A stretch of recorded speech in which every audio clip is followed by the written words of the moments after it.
Welcome to the Terrible Podcast with your hosts from SteelersDepot.com, where you can find all your latest and greatest Steelers news.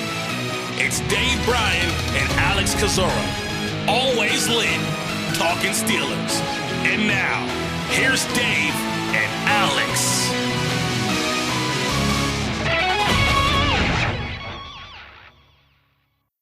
Welcome to the Terrible Podcast, Season 14, Episode 85. He's Dave Bryan. I'm Alex Kozora, SteelersDepot.com. Thanks for being back with us here this Friday. Steelers Nation wrapping down the week, getting ready for the Pro Bowl games this weekend that began on Thursday. Things slowing down a bit here post the Rooney media tour and then the Arthur Smith reported hire, still not made official by the team, but that should be coming soon. Dave also wrapping up the Shrine Bowl. The game was last night. The Senior Bowl game will take place on Saturday. So things kind of starting to wind down here, but still plenty for us to discuss. Absolutely. Happy Groundhog Day. Did Punxsutawney Kozora, did you step outside and see your shadow today or no? I did not go outside. You know the rules. We're not allowed to go outside here. But the actual Punxsutawney Phil did not see a shadow. So the early spring is coming. No, I thought he did see his shadow. Did he? I don't. It's early spring. Whatever the shadow in spring means. I don't know. Everyone cares about Punxsutawney Phil. I could care less about Punxsutawney. Have you ever been out there, or how far away is that from where you live? It's like an hour plus. I've never been. When I was in college, we had for our TV station somebody, not me, go out there, and they had to be there at like 2 a.m. to start the whole, get set up, and it's a crazy crowd. So you will not find me outside at 3 a.m. looking at a groundhog to see if he sees a shadow or not. So thank you. That's a super big deal still. Have you seen Groundhog Day? Is that a movie you've seen with Bill Murray or no? I've seen Groundhog Day. I don't think I have, at least not fully. I mean, I know the movie. I liked Bill Murray, but that's one of the many, many movies that I have not seen. You'd probably enjoy that. So add that to your long list of 120 movies to watch here. All right. Where would you like to start? We got, we still got some Arthur Smith hangover probably to talk about here, and I know there's some other coordinator news going on around the NFL and moves along those lines with other organizations, and obviously coming out of Shrine Bowl week and Senior Bowl week, we'll talk probably about a couple more players that have caught our eyes. Yeah, we will. And sometime next week, hopefully for Monday, maybe sometime later in the week as well, we'll have on, either one of the Shrine Bowl crew or the Senior Bowl duo. And then we'll get the other later in the week to discuss their time, because their insight will be the most valuable in terms of what they viewed personally in Frisco or Mobile and the interviews they did and the reports they filed. So we'll learn more about those events next week. Before we kind of get more into Arthur Smith, just to kind of do some of that quick housekeeping, we did open Wednesday's show. Mike Sullivan had interviewed for the Raiders OC job and the Saints OC job. He will not be the Raiders' next OC. That's going to go to Cliff Kingsbury. And so that's going to be the hire there by official full-time head coach Antonio Pierce. Now, the Saints job remains open. I really don't know the status of that in terms of where they're at in their process, but we know that Sullivan will not go to the Raiders. So presumably, based on some of the reporting from Jerry Dulac, that if he does not get an OC job, Sullivan, he will return to Pittsburgh as the team's quarterback coach. All right. So what does that make Las Vegas? The Air Raiders? Ayo. I'll be here all week. But the Steelers play the Raiders again out here in Las Vegas in 2024. So that will be something to look forward to there. I think it's interesting. The Browns are losing Callahan. That's big news. You talk about the AFC North has lost a lot of their coaching staff. The Ravens have lost a ton of guys. One of their front office long-term executives, their DC, Mike McDonald, a fantastic coordinator, is now the Seahawks head coach, and their DB's coach is the Titans DC. And the Bengals lost their offensive coordinator, Brian Callahan, who then took his dad, Bill Callahan, from the Browns to Tennessee. So big losses there. Absolutely. All right. And obviously, we're still waiting. Probably not surprising that the Steelers haven't made this official yet with Arthur Smith, probably wanting to get back from the Senior Bowl. And I would imagine there will be some sort of introductory press conference, wouldn't you? That would make sense. Did they do that for Canada? Wasn't that COVID and all like that? Didn't he have to do it wasn't it done like via Zoom or something like that at the time? I'm sure it was, yeah, because that was still pandemic era. I just don't remember if there actually was a Zoom call to introduce him or not. I forget. I thought there was, but I might be misremembering things in my old age. But I would think that maybe we would see something like that in a week or two or here. So it'd be nice, especially for an outside hire. I mean, right. Canada was an internal thing where you kind of knew the guy, so there wasn't maybe as much to discuss. So we'll see on that. With Sullivan, let's assume he does not get the Saints job. Are you content? Are you fine with him returning to Pittsburgh as the quarterback's coach? I mean, obviously, this is a key. What could be a key year or will be a key year for Kenny Pickett. And I think without a doubt, they haven't seen the kind of progress out of him that maybe they had hoped to. So my overarching thought is, why not bring in somebody else if this is kind of a last gasp? Because it really is. You got to find out who he is in 2024, because after a year from now, a year plus from now, by May, you have to make the decision on his 5th-year option.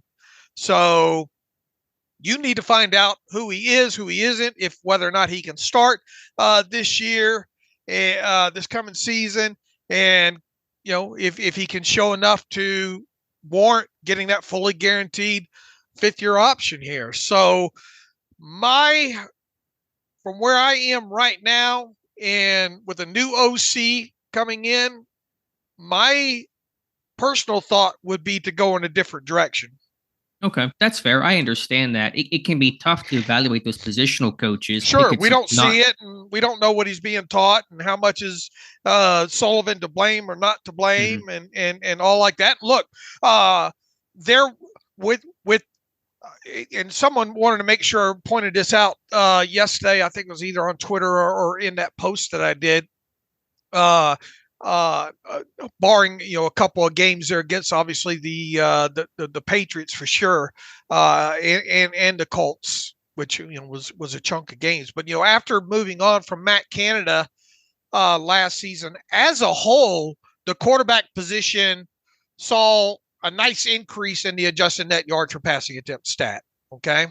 Now, once again, you can't look at that stat and then ignore what happened with primarily Mitch Trubisky, against the who was it, the Patriots and the Colts, right? Right. You can't just look past that, but and then also you got to make sure that, man, the running game really started to find its groove, in the second half of the season, and good quarterback play can be pointed to having a running game to build off of at times. But long story short, I mean, this team made some strides in the passing game specifically after moving on from Canada. Not that it was not that it was hard, not that the bar wasn't in the ground. Right, easy to clear there. So, I guess the argument to me saying I wish they would go outside for a new quarterbacks coach, how much of an attaboy does Mike Sullivan / Eddie Faulkner get for what kind of happened after moving on from Canada? And it's easy to point to, man, I wonder what this offense would have been last season had they just moved on from Canada, which a lot of people were hoping would have happened prior to last season. Right. And they kept him for the continuity's sake, and look where they're at now. They're having to turn everything over a year later. in what will be the most critical season for Kenny Pickett in 2024. So, which was the biggest fear? Yeah, I said a year ago that they're going to regret this, that we're going to be in this position just a year later in development, and should have made the decision, rip the Band-Aid off a year ago. But that's all in the past. You're right. I mean, the positional coach, there's a results-oriented element to it. You are how your players play, and that's how you partially get viewed, especially for such a critical piece like your first round hopeful franchise quarterback. But I viewed Sullivan as a good coach from hearing him teach clinics, to hear him from other players who have been coached by him, including Eli Mannings, who's advocated for Sullivan a lot in the past, just from how this offense did get better as he became play caller post Matt Canada. So I'm fine with Sullivan coming back. I do think he's a good coach, but obviously, and I think one other element too is there may be some, not that you keep Sullivan solely for this reason, but having a familiar voice and face for Pickett to bridge the new OC, I think will help him to some extent. So it's not completely brand new. There might be almost some sort of translation that a guy like Sullivan will travel can do as they pick up the verbiage and how this offense will look and change under Arthur Smith. So again, I don't want to harp on continuity too much. We're just kind of trashing it a second ago about them keeping Canada for that reason. But I do see some value for the Sullivan aspect on top of him being, I think, a good quarterbacks coach. All right. Well, that's a good point. And for people that have listened, obviously, and read the site long enough, I'm not one that jumps on change just for the sake of change. But I will just leave it at this. I mean, and it's a Captain Obvious statement, is that 2024 is such a key year for Kenny Pickett and really the quarterback position in totality. If it's not Pickett, because of this, and Art Rooney made it clear, something. This team needs to get into playoffs and win some playoff games here. So how do you go about doing that, especially if you think that your running game is going to be okay, hopefully better, but you would expect the quarterback play to be the difference. And Art Rooney, and Mike Tomlin too, came right out and said that they got to get better quarterback play. So obviously Sullivan has been in that room for several years now, and whatever gets the results, man, you got to have better quarterback. None of this, and we pointed this out, we're talking about the Arthur Smith hiring and all like that. None of it's going to matter what he comes in and does if they don't get better quarterback play, plain and simple. Agreed, 100%. In terms of other coaching staff potential moves, let's assume Sullivan stays. Let's assume Pat Meyer stays. I think things to look for in terms of what I believe will happen.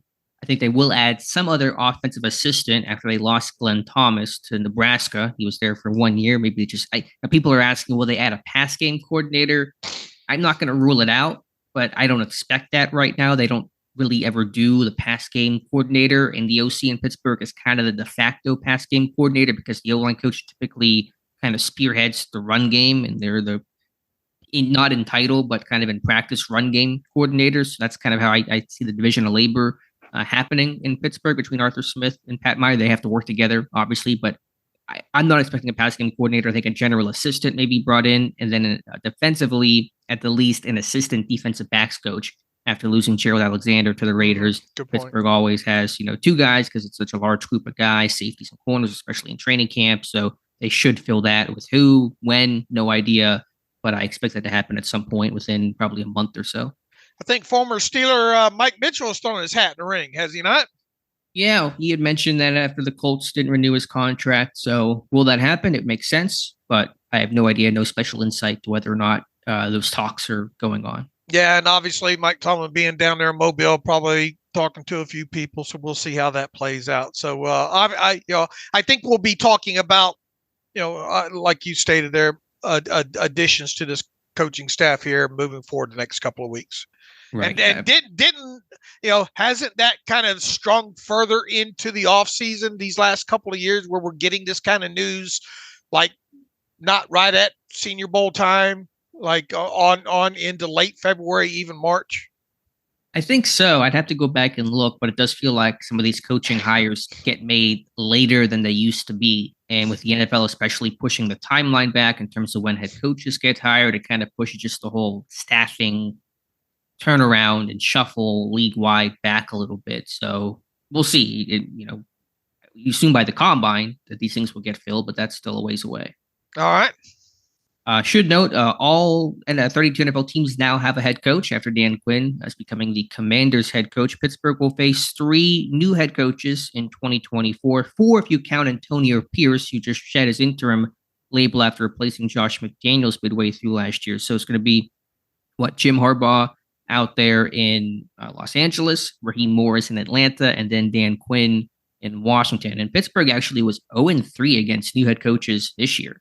In 2023, they lost to D'Amico Ryans, Shane Steichen, and Jonathan Gannon. So Pittsburgh hopefully will not go 0-3 again in 2024. Yeah, and a couple of those, obviously the Colts game and the Arizona game. Oh boy, and the Texans, all 3. Oh yeah.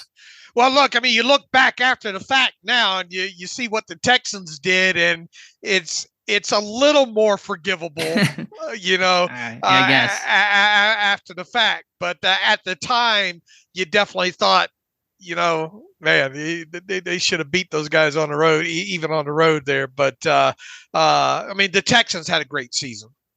Sure, but 30-6, you got stomped. Right. I mean, that just hurt. True. Yeah, couldn't do anything in that game offensively for sure. Did you have any takeaways for this hiring cycle? A lot of names are not head coaches. Bill Belichick won't be a head coach in 24. Mike Vrabel. We thought some of the up-and-comer OCs, Bobby Slowick in Houston, Ben Johnson in Detroit, they're staying put. A lot of second-timers. The names I just mentioned have all been head coaches before: Quinn, Morris, and Harbaugh. Any general takeaways from this hiring cycle? Yeah, I was a bit surprised to see a couple of those OCs stay put. And, Raheem, man, where hasn't Raheem been? But obviously highly respected, good friend of Mike Tomlin's, and been in the coaching circles for a while. So I found that a bit curious. I thought for sure Atlanta was going to go with Belichick. Same. I thought so too. And I think Arthur Blank was pushing for that, or had that initial thought, but then kind of got talked out of it by his general staff. And I'm guessing that Belichick doesn't have a job because of maybe kind of the control that he wanted. That I just think about age too. I mean, what is there a 5-year plan for a guy that probably won't be a head coach 5 years from now? It's hard to hire this guy and say, okay, in 2 years we're going to do it all over. I mean, I think that might be the issue. Well, my pushback to that is, John Harbaugh. Will John Harbaugh coach, as long I get my Harbaughs confused. Will Jim Harbaugh coach as long as John Harbaugh has? No, I don't think so.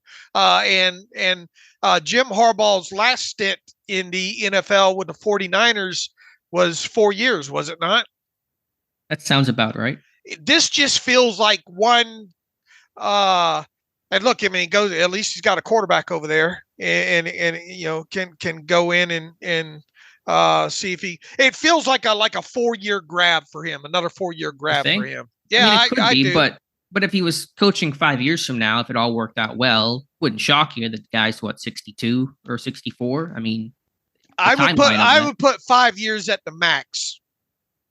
Okay, I mean, he's kind of bounced a little bit from place to place, I guess, but the age it won't be because of age, though, is the reason why he wouldn't be coaching longer than 5 years. It's just because he would go do something else. Who's the better coach, John or Jim? That's a good question. It's a little hard to compare because it's a little bit of the college game versus what John has done at the pro level. I mean, I think they're both really good coaches. They've done a tremendous job. I mean, Harbaugh is only 1 year behind Tomlin in terms of tenure. I'll give the edge to Jim, though, just because he has literally won at every place that he's gone to. Okay. Stanford, the 49ers, and then Michigan won a championship there, and then now goes to the Chargers. So both really good coaches. But, I mean, Jim what has he ever just not won at? I mean, he's a quirky dude, and he just finds a way to get guys to lock in and makes it work, and they win because of it. All right, fair enough. All right, moving on from around the NFL.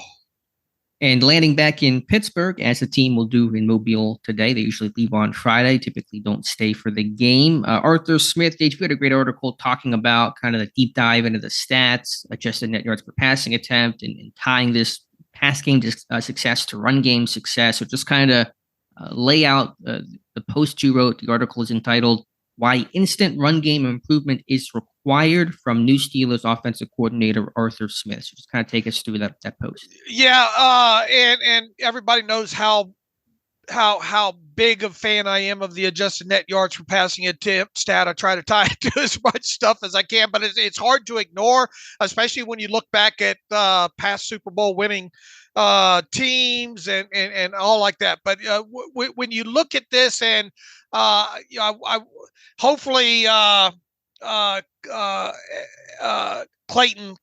Eckert can during the off season maybe have some graphs and some analytical stuff tying, I don't know, adjusted net yards per passing attempt to some of the newfangled run success EPA and stuff like that. I mean, I'm sure that kind of stuff's probably already been hit before, but I'd like to see it maybe touched on again on for our site, and maybe some stuff tied to like play action under center and EPA and adjusted net yards and all like that. But at its core, when you look at the past 5 years with Arthur Smith, and going back obviously to 2019 with the Titans, obviously the first 2 years with Tennessee were the first 2 years for Ryan Tannehill with the Titans there.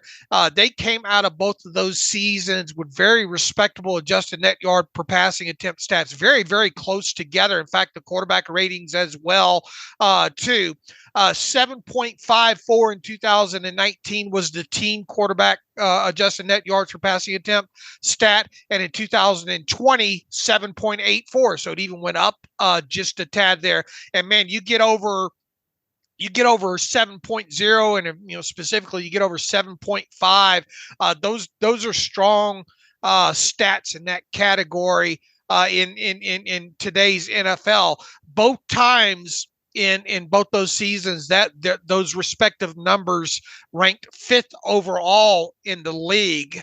And obviously Tannehill threw 29 TDs in 2019, and in 2020 threw, I think, or their team did 29 TDs, and in 2020, 33 passing TDs, combined just 15 interceptions in those 2 years. So that obviously cannot be overlooked. We talked about, and sacks play into the adjusted net yard per passing attempt number, and the fact that they had 56 of them in 2019 as a team, yet still had the 7.54 adjusted net yards per passing attempt number is impressive. Now, you cannot talk about anything, I don't think, that the Tennessee Titans did in those 2 years with Arthur Smith without talking about the run game. And you had Derrick Henry over there, and you look at their rush expected points added and their rush success ranks, which are all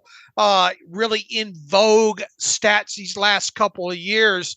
That this was easily a top 5 team in both those statistical categories in both 2019 and 2020. In fact, in 2020, man, they were second in rush expected points added for the Titans and first in the league in rush success rate, which we're a big proponent of that rush success rate there. But the easy takeaway here is that, especially when you look at what Ryan Tannehill had done prior to coming to Tennessee and what he has done since Arthur Smith left. And I mean, look, these are still a Titans team post Arthur Smith that still had Ryan Tannehill, still had Derrick Henry, right? Well, after Arthur Smith left, there was a decline in adjusted net yards per passing attempt stat for Tannehill, and the Titans, their run metrics decreased as well too, even with a guy like Derrick Henry. Now, Derrick Henry, the past 3 seasons, I think, has missed like a total of like 10 games or something like that. So that can't be dismissed. But the easy takeaway here, and it's not a eureka type moment, is that at least with Tennessee, the run game, I think, aided Ryan Tannehill and what Arthur Smith was trying to build as far as a passing game off of the running game there in Tennessee. Now you fast forward into the three seasons with Atlanta here. Look, it was a mess with them overall offensively there in the 3 seasons. In 2000, his first season there in Atlanta, 2021, 5.61 adjusted net yards per passing attempt stat, which was 19th overall in the NFL, 5.83. And remember, 2021 was what Matt Ryan's final year in Atlanta, right? So you had a veteran quarterback there. 2022, 17th in the NFL at 5.83 adjusted net yards per passing attempt. And then this past season, 5.44. Now, when you go and you look at the run metrics and try to marry them up, Arthur Smith's first year in Atlanta with Matt Ryan there as the quarterback, boy, you look at the run metrics and at least in the expected points added in the rush success rank, they were pitiful. 30th in rush success rank and 31st overall or I should say 30th in expected points in rush expected points and 31st overall in rush success rank there. Pitiful. And it's no wonder that, I think the hope was to go in there, turn that run game around there and have Matt Ryan have a Ryan Tannehill type season. A guy later in his years, but obviously that did not work at all. The interesting year here when it comes to Arthur Smith is in Atlanta is 2022. They actually were able to, at least from a advanced metrics standpoint, get that run game turned around. They were 4th in the NFL in expected points added, and they were 5th overall in the NFL in rush success rate percentage at 45.1. But the quarterback play, obviously, they had moved on from Matt Ryan, and they were left with then rookie Desmond Ridder and who was the other one there? Marcus Mariota. Marcus Mariota there. And, they obviously started the season with Mariota, and we know how that played out, giving way to Ridder there later on as the season went on there. It's going to be interesting to get deeper as we go into this offseason to look at some of that 2022 tape now, and then fast forward into 2023. Man, the run game went backwards, 28th overall in both those statistical categories, and then you saw the adjusted net yards per passing attempt stat be the worst that has been in the 3 years that Arthur Smith was there. Not a surprise when you have, looking back at it now, Ridder just not progressing the way they wanted him to, and then throwing in Heineke on top of it there. So by 2 of those 3 years not having the running game that they wanted over those 3-year spans, and then obviously going from a veteran quarterback in Matt Ryan to putting all your eggs in the basket in Ridder, Mariota, Heineke, that did not go well. And, I think, and this is obviously a eureka moment as well, too. My takeaway here when it comes to Arthur Smith and his immediate impact here with the Steelers in Pittsburgh is, man, they have got to have a running game to build off of here right out of the chute. Now, the Steelers coming out of 2023, their running game wasn't awful, but even so, it's about top 10. It has room for improvement, and it needs to improve. I think you need to, first and foremost, for this Steeler passing game to have any type of adjusted net yards per passing attempt stat worth writing about. Now, look, we don't even know who the quarterback's going to be yet. We don't know if Mason Rudolph's going to come back. My initial inclination is that Kenny Pickett's probably going to start the season as a starter, but we obviously don't know that for sure. But I don't think any of this matters unless Arthur Smith can come in and right out of the chute, because we've seen some slow starts by this running game the last couple of years as well too. But you do have Najee Harris returning. You do obviously have Jaylen Warren returning. You would like to think / hope that there's going to be 2 new pieces on this offensive line, hopefully a center, hopefully a tackle there. They have got to come out of the chute with the running game clicking for us to see improvement in the passing game. And in my opinion, with at least my initial outlook of the quarterback position, of it obviously being Kenny Pickett being one of the combatants in that, we'll have to see who the other one is. Is it going to be Mason Rudolph? Could you realistically see, as we talked about, a guy like maybe Ryan Tannehill being an option for this team if it's not Mason Rudolph? I don't think you can discount that, as much as people are turning their nose up to it. It would make a lot of sense for several reasons there. But the takeaway here is if we're going to see this team have better quarterback play right out of the chute, and this team win some games and make some hay potentially at a playoff spot and beyond, meaning winning games, is all of this is going to have to be a byproduct of a better running game.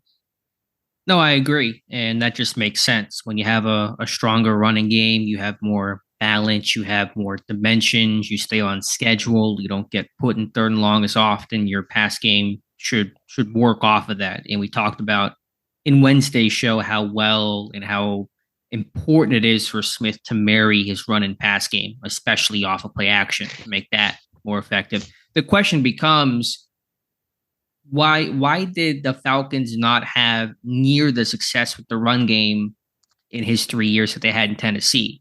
Not maybe that you would expect it to be as good when you had a Derrick Henry, but why couldn't he kind of find that run game with any sort of consistency, especially in 23 when he had a really talented back in Bijan Robinson, 7th overall pick, top 2, considered one of the best running back prospects to come out in the last 5+ years? Why has he struggled to get that run game to even a serviceable level? That's the biggest question right now that I think tape and more metrics will answer.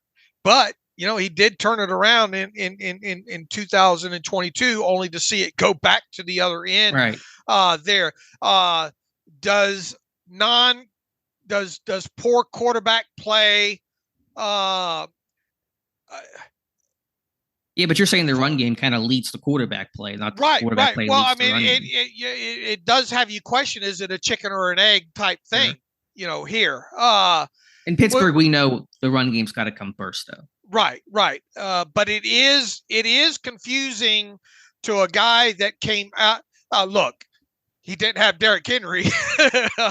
I'll tell you that, especially in 2021. But but he also did not have Bijan in 2022, and was able to turn that running game. Was it a thing of his system having to take hold a year? But within that, you turn around and you get you spend an early draft pick on a running back like that. You wouldn't expect that running game, regardless of who the quarterback is, to regress the way it did, in some of these metrics here. So that's the most confounding thing. You can excuse him to some degree about the quarterback talent that he had all 3 years. But what happened in the running game? Right. And remember, we thought for the longest time Deshaun Watson was going to go to Atlanta. That was the big talk. And that fell through. He goes to Cleveland, and they have to look at Matt Ryan and say, oops, we were about to trade you because we were going to get Deshaun Watson, and now you're not happy, and now we're going to send you to Indianapolis and start over. But their quarterback play in 22 and 23 was about the same. I mean, it wasn't good. In 22, it was Ritter for part of the year, Mariota, and then they just had this revolving door last year of Heineke and Ritter. So I think the criticism that gets put to Smith is, oh, he only had success in Tennessee because he had Derrick Henry. And I think that's probably unfair and too broad-based. We talked about that Henry didn't really become Derrick Henry until Smith became the OC in 19. But when you look at the lack of success the last 3 years, it only, I think, helps the argument that, Smith only had his best success whenever he had a prime Derrick Henry. And when he did not have that, he's not been able to capture even top 10 level of a run game consistently. And when he did have Tannehill, at least he had a competent guy who had obviously had some experience. So on top of it, now once again, the Titans have regressed in several key metrics since Smith left. Now, is that a byproduct of that, or is that guys getting older? To some degree, he should get some credit with what happened obviously in 2019 and 2020. Man, we talk about the key metric of they were putting up points in both in 2019, and it saw like a 5 point something per game increase in 2020 there. I don't have the answer yet as far as the run game decline with the Falcons from 2000, as a whole, 2021, 2023. But it is something that I think we both need to dive into to try to find the answer to that. Was it personnel on the offensive line, which they had a pretty talented center, didn't they? Well, they had Dahlman the last couple of years. I mean, they've had Jake Matthews, Chris Lindstrom's, I think, one of the more underrated guards in football. I don't know how many injuries they've suffered. They've had Caleb McGarry, who's kind of, I think, been not exactly what they wanted to be. So I don't know their line to a T, but I don't know if they had injuries that impacted the run game or what their other circumstances were. And look, once again, not the best quarterback play in those 3 years there. But in Pittsburgh, how good of a quarterback are you inheriting? Right. Look, I mean, it's the biggest thing. It's the biggest question right now moving forward with the Steelers is the quarterback play. Exactly. So, yeah. The main take, without a doubt, the running game, even though it wasn't awful by the time the season ended, and look, they don't go on that 3-game winning streak without the good running game late last year. So they started to get things worked out there. And then obviously you had to change at quarterback with Mason, who gave you competent play overall there. And as we mentioned and look, I mean, Mason Rudolph posted a 9-point-something adjusted net yards per passing attempt stat number, albeit in limited play in one of those games against the Ravens, who were resting people and all like that. So there was turnaround offensively in all metrics in those final 3 games. But you're not guaranteed to have Mason back. You still have the questions about Kenny Pickett. I do think, though, overall there's room for improvement in the running game. I think you would agree within that there. But the main takeaway for me is that if we're going to see the passing game get better across the board for the Steelers, not only in the metrics that I like, but all, drop back success rate and all the key metrics along those lines. It's only going to happen if the running game makes improvements. I agree. And I think to your point, and it's a really critical one and something I want to kind of dive into more over the next week or so. Specifically when you're talking about what we think Arthur Smith wants to do philosophy-wise. Yeah, I mean, we know he's committed to the run, and that's the bread and butter. And his offenses have to run the ball effectively and efficiently for this whole thing to work. There's no question about that. But I think the big key that you mentioned is they have to start faster because in 2022 the run game did not get going until post bye week 10. In 2023 did not get going until week 9 against Tennessee, and from there it was pretty good the rest of the way. But you can't go half your season not being able to run the football. It's just not sustainable. So that to me is kind of Smith's mission, is to get this run game jump started sooner than what it's been. We talked about how this, going back to what Smith wants to do or what we think he might want to do as far as going more heavier outside zone runs. And I want to circle back kind of to the discussion that we had there. It's not like these guys don't know how to run outside zone. That shouldn't be the emphasis here. The emphasis should be is what happens if they go a more heavier outside zone. They're not going to run outside zone on 30 running plays a game. Sure. Okay. And this team has run outside zone before. Actually, they've run it a little bit more than what I remembered. And in fact, last season, and once again, this gets into who's charting this stuff as to, or some of these stretch, which source is charting this and absolutely tagging this as an outside zone run. And, or some of these stretches or some of these true outside zone runs without going back through and tagging each one of them ourselves. And once again, we're probably not going to be 100% on the money as far as, tagging these properly. But I will tell you, according to SIS, they have them tagged as 65 outside zone runs in 2023. Okay. Wonder how many of those came the first month of the season. Just curious. I don't think we have that data, but I would just be curious. I could break it down by game. I think they allow me to do. I mean, I could spend time doing that. It seemed to be kind of spread out overall, to be honest with you, because I think I pulled up the playlist. Okay. I mean, yeah. Our point is not when we talk about their gap scheme that they ran that exclusively when the run game got better, but it just became a component and a layer to what made their run game successful. They ran everything last year. They ran everything in 2022. Pat Meyer no run scheme is foreign to him. You can run anything basically, but you just don't want to lean too much on that wide zone and make sure the gap schemes don't really shrink or get ignored and kind of become a one note type of offense. Here's something that I pulled away because I did want to, after our last talk, I wanted to go back and see, well, how much outside zone have they run? And what did that look like from success rates and all like that? I will tell you this, and I plan on doing a post on this as well. And I'm going to try to look at Atlanta too, the last couple of seasons as far as outside zone runs. I haven't gotten that far into it, but once again, we've got a lot of time before we see our first outside zone run in Pittsburgh under Arthur Smith here. Of the 65 tag outside zone runs that the Steelers had in 2023, 21 of them, Alex, 21, which is damn near a third of them, went for 1 yard or worse. What's the proper grammar to use there?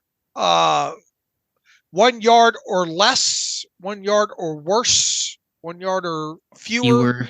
It's a good Scott Brown question. Okay. I am not. I got kicked out. I got kicked out of high school with a passing grade. Went for no more than 1 yard, we'll say. I like to avoid. There we go. That okay. How whatever grammar you want to use, nearly a third of them failed miserably. Right. No more than 1 yard on. Now, those runs as a totality on paper don't look bad. Break out your toes here. Okay. 262 divided by 65. How many toes does that leave you with? 4.03, 3/100ths of a toe. Okay, so if you get 4 yards per carry, if you gain 4 yards on every play, you'd never lose a ball game, right? There you go. We're going old school today. But you look at damn near a third of them were failed plays. Now, 91 of those 262 yards on the tagged 65 outside zone runs came on 4 plays. What was the biggest play off of like 20 something yards? It was the in fact, I think it was the 20 something yarder against the Titans over to the right side by Najee Harris, if memory serves me. How many of those 4 were from Harris versus Warren? Was they split? Was it 3-1? Harris has 1 apparently. I think Warren had at least 1 in there. I don't remember specifically. Okay. I know Warren had at least 1, maybe 2, but they both had explosive. All 4 of those were explosive plays of 20 yards or longer. Sure. I'd just be curious on the division, who was more successful on outside zone and who ran it more often, Harris or Warren, to see maybe if there was a tendency in terms of who was more comfortable running that. Yeah, I would have to break it down now. I know Warren showed up on at least 1 of them, maybe 2 of them, and I want to say Najee was at least 2 of them. So I mean, there's a question of where that extra 1 came from. I don't. I'll look it up for you. I don't have it in front of me. Sure. But my main takeaway here is that I don't want to say half. What's 91 yards of 262 yards? I mean, that's 35%. Okay, so 35% of them came on just 4 of 65. I'll tell you this: it was feast or famine. It looks like it, and I imagine their run success rate was low off of that. The numbers you're giving me right now. Right, I'll have to look that up as well too. But when you talk about already a third of them being just 1 yard or no fewer, more than 1 yard. No more than 1 yard. That is not great, Bob. So now they ran it even more. In fact, they ran it more than I even thought in. Now here's the thing. Once again, if you look at 65, let's assume this 65 number's right, and you divide it by 17 games. What's that per game? It would be 3.8. Okay, so once again, you're not running it a ton in there, and it's not like this team hasn't run it before. Now, I will tell you this: I think according to SIS, I think the Steelers were one of near the top of the league according to their numbers, like top 3 or something in trying to run outside zone runs. Really, their 65 was top 3 in the NFL. No, the year before that. Oh, the year before. Okay. Yeah. And obviously, once again, the run game didn't start clicking until later in the season, right? Second half of the season there. So the point I'm trying to make is, as much emphasis as we put on the last podcast of this team really having to drill this, it's not like they haven't done it before. But if their emphasis is going to be heavy outside zone, they are going to have to drill the living out of it. And do it better. You can drill it and run it, but can you run it effectively, consistently? So I'm not making any conclusions. And I know they're not going to be exclusively wide zone. I think we all can agree upon that. And actually, it kind of leads me to my only kind of new point I have. I was late last night. I was watching Arthur Smith's press conference when he got hired by Atlanta, the first press conference he gave. And he was asked about that by a reporter. Hey, you're a wide zone guy. What's your philosophy there? And his initial response was, hey, I'm not just wide zone. We're going to run gap schemes too. I don't know how much they actually did that in Atlanta. The numbers, I think, seemed a little bit less so on that. But to make the point, I'm sure he'll be asked about that in Pittsburgh. And I imagine he'll give a similar response and say, yeah, I'm a wide zone kind of foundational guy, but we're not going to do just one thing. And he talked about in that press conference, we're going to adjust the personnel and match things. So he's not someone who has his head in the sand and say, we're going to do one thing and one thing only. It's my system. I think he'll recognize the variety of the run game. And he talked about in Atlanta, they had some bigger people, some bigger guards, and they were going to lean on kind of pulling and stuff like that. So, I mean, they should still do it, but I just wonder how much. And I just want to see how the run game looks, because I think you can't can't get rid of those gap runs because they were so successful for Pittsburgh. Right, and a good offensive coordinator will adapt what his core beliefs around what a personnel and scheme has worked well with the people that they have. Right, Exactly. now. And I started to go down the rabbit hole of, and it was a wrong rabbit hole to go down to, of looking at some of these college centers coming out, thinking, I wonder which one of them ran the most outside zone. And that's really, as I started to go down that hole, I thought, what are you doing, Dave? That's the wrong way to look at it. You want the best player at a position, and you want to adapt around what that player does. So I immediately scolded myself for there's no need to look at which one of these centers was, and in fact, I think we pulled, at least from last year, Georgia, at least when it came to Power 5 schools, Georgia ran the most outside zone. Okay. There. But long story short here, I think that this offensive line needs a couple of new pieces, specifically a center and a tackle in it. And I don't think that we should rubber stamp until we see it that Arthur Smith's going to come in and 65% of his run plays are going to be outside zone scheme. If he's able to do that, fine. But here's the thing on top of it, though. When you look at his better run success rates in Tennessee, came outside zone, right? Obviously, he was a predominant out. Is his scheme, especially in what like he wants to do with moving the quarterback to half field sometimes? How reliant are those two in being married together? That's the ultimate question, I guess, huh? And we're going to find that out here pretty quick. Right. That's another main takeaway when I back my own self up here when looking at the big picture of numbers with run success rates and obviously what he did well in Tennessee with that personnel. And then you go back to that instructional video that we covered with him talking to the UNC staff and all like that. Because he was pretty animate about we're going to be a wide outside zone team, right? Yeah, again, that's his upbringing. That's that Joe Gibbs influence. I mean, it's going to be a component. We'll just see how much of a component it is and how successful they can be when they call it. I guess my one of the biggest questions coming out of all the study that I've done so far with him is, what happens if he can't run outside zone to the degree that he did in Tennessee for those 2 years? How much does that impact the rest of like what he wants to build his passing game off of? Does that make sense?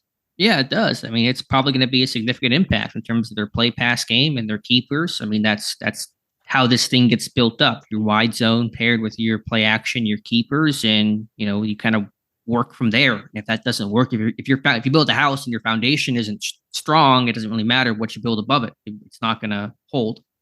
Right. And once again, it's not like he was in Tennessee going again, although some of the things you could do with Derrick Henry with that outside zone and the personnel that he talked about in that video with the center and all like that, maybe he was going again. I mean, because they obviously used outside zone quite a bit. So, circling back, you would hope that, okay, if outside zone is his bread and butter, what he feels his offenses work best off of, can he implement that more in Pittsburgh? And if not, is he able to run the passing concepts? What passing concept can he have? The kind of passing concepts success that he had in Tennessee those 2 years by being more of a gap run team?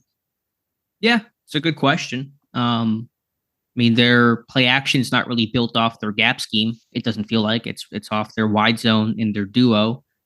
So again, we'll just have to wait and see. It's kind of the big question. It would be unfair to say that he's not flexible and doesn't recognize the need to mesh with what your personnel does well currently, especially as the OC is no longer the head coach that's in full control of the roster and roster building and that kind of stuff. But to your point, it's going to be critical. And obviously, you would like to see this team use more play action, which I think we will see that. And I do wonder, can they do some of the stuff that they did with Tannehill in Tennessee with him under center and then play pass off of that, or pass in general, play action aside, can they have a pass game off of an increase of under center quarterbacking even without play action? Yeah, I think they will. I expect it, even though their shotgun rates have been higher the last 2 years than what they were in Tennessee. I thought our Clayton Eckert did a great study on really nailing down how just different the play action rates were in Atlanta and Pittsburgh. Basically, Pittsburgh, the least play action team last season. In Atlanta, I think they were fourth most play action. And so if you talk about one just kind of real obvious change that should be coming, you should see a really big boost to play action in Pittsburgh this year. I agree. I tell you, the more I get into this, and then I look back at the small sample size that Mason Rudolph had last season to end last season, I do wonder if he might. I wonder if he might be the best option to try to, especially if they're able to do some outside zone stuff. To Smith's liking, I do wonder if he might be the best option. Well, I mean, there's a lot of layers to it, but I would just say he typically has had more mobile quarterbacks. In Tennessee, he had Tannehill. In Atlanta, he did have, he did have Matt Ryan in 21. But Tannehill was over 30. Yeah, but he was a former college receiver. Like, he was more athletic. He had like 4 rushing touchdowns. He was more athletic than Rudolph. And then he had Mariota and Ritter and Heineke, and those guys can. I mean, Rudolph can move a little bit. He's not a complete statue. Ryan was probably more of a statue than Rudolph was. But I mean, I think it's less about that. It's just kind of more about just general quarterback play, making good decisions, taking care of the football, converting on 3rd and 7, that kind of stuff. That it is maybe hyper specific to play action and outside zone and kind of marrying things off of that. All right, so back to the original point there. This running game needs to get better, and if it does, you hope to see the passing game. Because look, if they don't get to at least like a 6.5 adjusted net yards per passing attempt stat as a team, you're going to see a lot of what happened last year, right? Trying to win games, 19-17. And the only way they get to and the only way they get to that 6.5 number is if their run number is probably like what does the run number success have to be to get to a 6.5 adjusted net yards per passing attempt? That's kind of well, I just think that we need to be talking about this unit being top 6, top 7 in a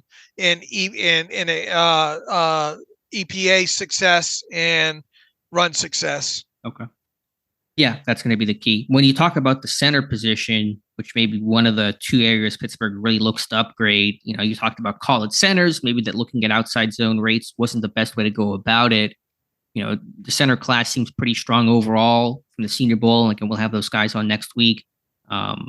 Jackson Powers Johnson from Oregon got some rave reviews down there. What's your thoughts on some of the centers who would make sense in Pittsburgh? Yeah, yes. Okay. In other words, man, you look at these top center, Jackson Powers Johnson looked like he had a good week. So such a good week that he said he ran into the tunnel and didn't come back. I don't think. I think he left Mobile, and I think he showed enough there in Mobile, according to everything we're reading in our guys and everything like that. And you watch some of those drills from the All-22 and the TV coverage and all like that. I think he more than showed enough there. Obviously, the West Virginia kid who we talked about, Zach Frazier, is coming off that leg injury and all like that. But I think you look at his tape. We talked a little bit about him in a previous podcast. I think he's a fit as well too. Van Pran out of Georgia. I mean, one of those three guys. It doesn't feel like you can go wrong there, at least this early in the process. Yeah, I heard Dane Brugler, I think it was him or Jeremiah, say that the NFL is not as high on Van Pran Granger as the kind of draft community is. He was hearing 3rd to 5th round grades on him. But I think the two names to watch, as you see there today, and it's early for me and it's early in draft season in general, are Powers Johnson and Zach Frazier. I think Powers Johnson is going to be viewed a bit more highly than Frazier. Especially with the Senior Bowl week where he was able to work and Frazier was getting healthy and was there, but didn't participate in full drills and full contact and those elements. But I think Frazier really feels like a type of dude that's going to work well and be what Arthur Smith is looking for. I agree, but I don't think you could go wrong with either one of those two, at least in this early in the process here, for sure. And true, goes back to how early do you take one of those guys? You don't, hopefully this team's going to be able to identify 3 really strong candidates that they like out of this class for as someone they can work with. And then it becomes where do you take, where do those guys fit in the positional value? My view on it, and center is a position that you tend to see get pushed down some in drafts anyway. But, I don't, if either one of those two guys are your guys and it ends up you stacking your board and putting a positional value at worst of, let's say, 2nd round on those guys, if that's your guy and you kind of question about whether or not he's going to be there on the board in the 2nd round, then go get him in the 1st round. Unless you have another position identified of one of those guys that we cannot bypass this guy regardless of position because he's going to be a Hall of Famer. You make it work with where the talent is, obviously, and get into that's something we'll talk the rest of this damn offseason about is where these guys rank on draft boards and too soon, too late, or he won't be there, kind of discussions there. True or false? This team will come out of their first 2 picks with the center. Oh man, that's tough to say so early. I'll say true. Yeah, I knew you were going to go true. I mean, will they come away with 2 starting offensive linemen in this draft period? You seem to feel like they will. I'm a little less sure of that. I feel like they will because I don't think they're going to go I don't feel like they're going to go to free agent route. Okay. I mean, they technically don't have to draft anybody. They could run back their 5 if they really had a desire to. Not that it's the right decision, arguably, but Cole's under contract. They want to keep Jones at right tackle. Theoretically, nothing's stopping you from doing that. Which of the 2 positions is more mandatory, tackle or center? I feel it's center. It's tough for me because I really want to move Broderick Jones to left tackle. Do you want to move him to left tackle? Yeah, I do. And who's your right tackle? Good question. You get nothing there unless you try to move Moore over, which does not seem like it's something that anybody wants to have happen, including Dan Moore. So for that reason, I lean tackle, but I get center too, and I've harped on that. And Pittsburgh has always had that tradition of great centers, and typically they don't have great teams without great centers. So I get that as well. But I really lean back on Frazier, who I think will go a little bit later, 2nd round. I think Powers Johnson might be more to that late 1st round, maybe in play at 20 kind of guys. But when I wrote the report on Frazier before the Arthur Smith hire was made, my comp to him was Ben Jones from Tennessee. And in that clinic we watched, who was the guy that Arthur Smith raved about and said he changed the culture in Tennessee and absolutely loved, it was Ben Jones. And so it just kind of lines up perfectly. Yeah, I agree. I mean, I think, and I haven't gone. I know we have, I think, a draft profile up on Van Pran, but at least initially here, what I have watched, it feels like it's going to be one of those 3 guys. Yeah, I mean, I got to watch more, and sometimes you get guards that end up they want to get reps at center, and sometimes these guys get converted, so you never know who might be in that pile there. But Frazier's a name that certainly has been someone asked me, is he your Keanu Benton this year in terms of confidence? He is a Steeler, and I wouldn't go quite that far, especially this early, even though I had Benton pretty early last year. But he's in that vicinity in terms of, like, I feel like this dude is going to be a Steeler. All right, and your gut's been pretty good good lately when it comes to this stuff. What are the two biggest positional needs on the offensive side of football going into the offseason? Well, aside from deciding about your quarterback situation, I don't anticipate drafting one. Right, assuming they don't go first, second round quarterback, and deem that as or free agency or what, because like it or not, people are going to still write and speculate. These talking heads, it's going to be Justin, it's going to be Fields, it's going to be Cousins, it's going to be Russell Wilson. You're going to continue to hear that stuff. I'm not buying it yet. I think they're going to run it back with Pickett and Mason and or Tannehill. They're not going to spend, if they do go the free agent route with a quarterback position. Outside of Rudolph, I don't think they're going to spend a lot of money on it. So and I really, for all the reasons that I've given in previous podcasts about Justin Fields and that fifth-year option. I mean, Justin Fields has a career adjusted net yards per passing attempt stat, under 6 as well too, and he's already had how many NFL seasons? 3. I like the mobility. I like some of the things he does, but I mean, are you going to put that on your new OC to tying the wagon to him, and then what's going to happen to Pickett, yada yada, and all that? It doesn't feel. It feels like it's going to be Pickett and either Rudolph or some other veteran.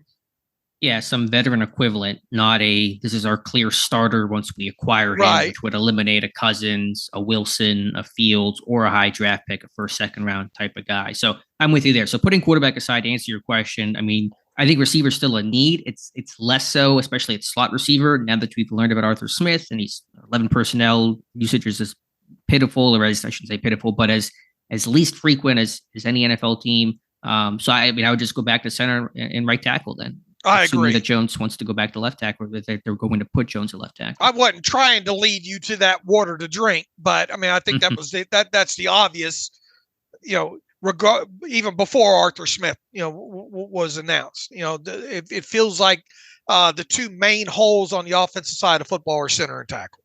Sure. But I would also, just to reiterate, who's behind Deontay and Pickens on the outside? There's really nothing there. Right. And although slot receiver is less of a need, there really isn't a whole lot there, especially assuming that Robinson won't be back under his current contract. Could you match a pay cut or just cut him and re-sign him to a cheap deal? You could.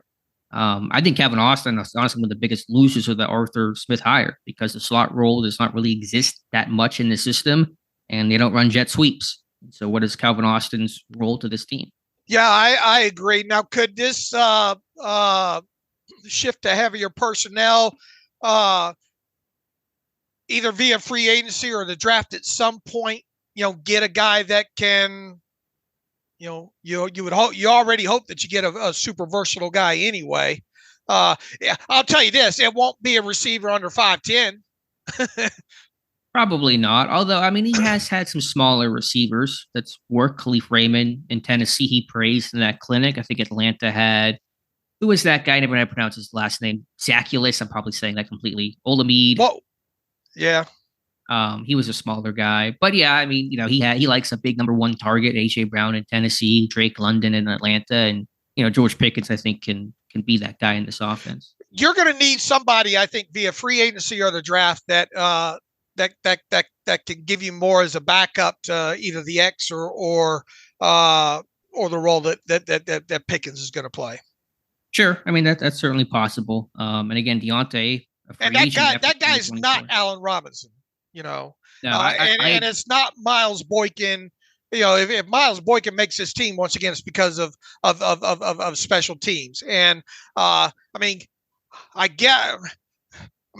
played a lot. He's obviously going to be on the team. But what would happen if you lost a guy like Deontay Johnson? When you say he played a lot, are you saying Austin played a lot of snaps last year? No, I'm talking about he played a lot of X or Z. He didn't play a lot of slot overall at Memphis. Right. He was an outside guy. Yeah. And then moved to the slot. And he can play all around. But I mean, he's kind of viewed as that slot guy. In terms of free agents, I'm going to write about this at some point soon. I kind of mentioned this in an article the other day. Watch out for Matt Collins, Falcons free agent. Kind of a Boykin type, but a bit more to offer in the passing game. Big, physical, special teams guy, blocker. I think Arthur Smith's going to like him a lot. Would not be surprised if he was brought to Pittsburgh. You better write that up after we get off the podcast, or it's going to show up all over the internet. At some point here. Maybe I shouldn't have said that, but it's out there. And I mentioned this in an article the other day. I think Matt Collins makes sense as a Falcons cast off that could come to Pittsburgh on a 1-2 year deal. All right, that might be a good option. I haven't looked at him specifically or his tape and all like that. But I mean that is another question about this offense. Once you move past center and wide receiver, what is the rest of your depth? Once you get past center and tackle, what does the rest of your depth look like at the wide receiver position? Yeah. So, any other thoughts here, offensively or with Arthur Smith, or anything new, or anything that you want to do some more research into? Yeah, I want to look into, why that running game didn't have the success in Atlanta for 2 to 3 years. So especially last year when you had Bijan Robinson, and now there was some criticism for him not being used enough. We can debate about that. Got an article this morning from a Falcons beat guy who says those concerns were overblown. Robinson, he had a lot of touches. The carries may not have been there, but he got involved in the pass game. How many catches did he have, Bijan have last year or in 2023? It was a good amount of receptions. Another pushback in all this will be from the people that don't like the addition of Smith is going to be, well, his shtick got figured out in Tennessee. Right, and the lack of success in Atlanta lends that argument. It gives credibility to. I'm not saying it's right, but it does give credibility to that argument. Last year, Robinson had 214 carries for 976 yards and 4 touchdowns. He caught 58 passes, second on the team in pass receptions. 58 for 487 yards and 4 touchdowns. Okay, so yeah, their running backs get involved in the pass game, and so do Pittsburgh's. That's not a big change. Warren was second on the team in receptions this past year in 61. Harris had a bunch as a rookie, so the success rate for Robinson was really low, 43.5%. I think that was like 43rd out of 54 players with 100+ attempts. So the success rate was really bad. Derrick Henry in 2019 caught just 18 passes for 206 yards.